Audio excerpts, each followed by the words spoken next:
There's something strange about starting a new job. Everyone smiles, the air smells like coffee and possibility.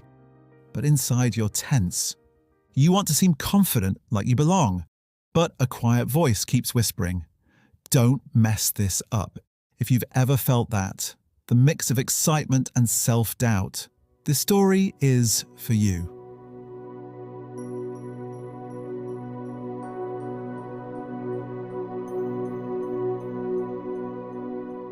Let me tell you about Liam. When Liam started his new job, he thought the only way to prove himself was to be good at everything. He showed up early, took notes on every meeting, stayed late to polish reports he wasn't even asked to write.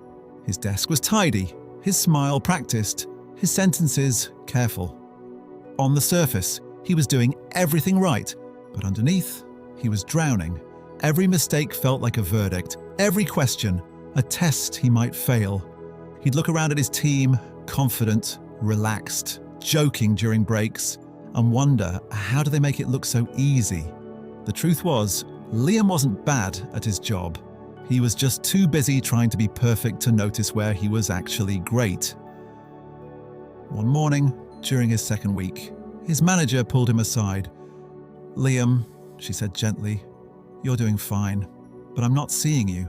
You don't have to do everything. Just do what you do best." He nodded, but inside he didn't believe her, because what he did best felt too small, too obvious, too easy.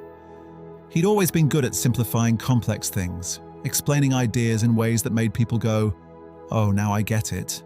But that didn't feel like a real skill, not compared to coding, data modeling, or strategy decks. So he kept pushing himself to fit in, until one team meeting changed everything. They were discussing a client problem, a tangled mess of processes and miscommunication. Everyone threw around buzzwords and technical terms. Liam sat there silent, trying to keep up. Then the manager asked, "Liam, what do you think?" His mind panicked. Say something smart, use their words. But another part of him, small, steady, said, "Say what you see." He took a breath. "Honestly," he said, "I think the client's just confused. We're giving them too much information at once. If we showed them the process visually, step by step, it might click." The room went quiet. Then someone said, "That's actually a really good idea." By the end of the day, Liam was leading a mini workshop on simplifying the client's workflow, and for the first time, he felt something shift. Not relief, not pride, just alignment, like he'd finally stopped fighting himself. Over the next few weeks, he started to test that feeling. He noticed how energized he felt when he was explaining things, how his voice lifted, his mind cleared.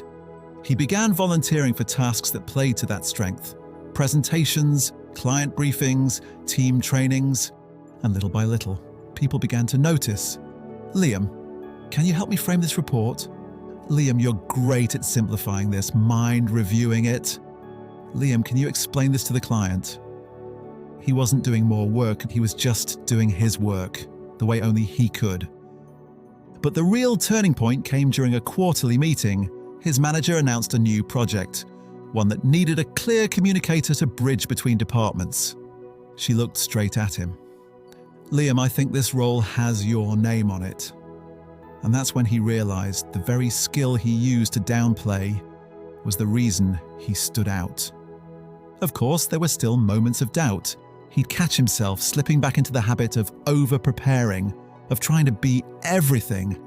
But each time he'd remind himself of something he'd once written in his journal, a line that had started to anchor him.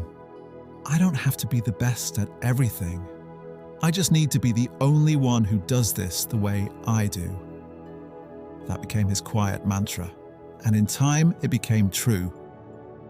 Months later, new hires joined the team, nervous, eager, a little lost. And guess who they went to for guidance? Liam. He'd smile and tell them, "You don't need to fix every weakness. Figure out what you already do well and start there. The rest will follow." He'd become the mentor he once needed. Maybe you're in that same place now, trying to prove you belong, trying to be the person who never slips, never asks for help, never misses a detail. But what if you didn't need to be perfect? What if you only needed to be you at full strength? Because sometimes the fastest way to grow isn't by patching the cracks, it's by turning up the light that's already shining through them. This episode was about strength, the kind that doesn't come from effort, but from alignment. And maybe, just maybe, that's the real secret to succeeding faster.